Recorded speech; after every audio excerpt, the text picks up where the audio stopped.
CSK tata bye bye. আমি তো ভাবছি ওরা খেলা করতে আসছে না, জাস্ট প্র্যাকটিস করতে আসছে।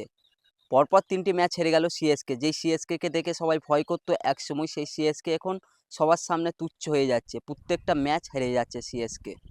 থালা ফর রিজন, তারা মাত্র 30 বলে 26 রান করে, মানে হাউ পসিবল?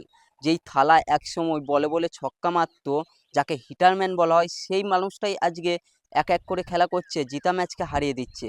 কিছু মানুষ তো বলেই ফেলছে যে এই মানুষটার খেলার আর দরকার নেই, বয়স হয়েছে। তো আমারও একই মনে হয়, আপনাদের কি মনে হয়?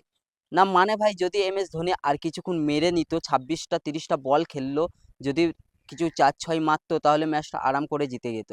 দিল্লি প্রথমে ব্যাট করতে নামে 20 ওভারে মাত্র 183 রান করে, এবং সিএসকে যখন ব্যাট করতে নামে ভাই 158 রানই করতে পেরেছে মাত্র 5 উইকেটে 20 ওভারে।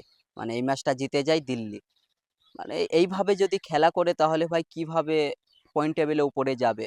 তোমাদের কি মনে হয়? থালা ফর রিজন, থালার জন্য কিছু বলে যেও যদি ফ্যান হয়ে থাকো। আর অবশ্যই কমেন্ট বক্সে জানাও থালার খেলা কেমন লাগলো তোমাদের।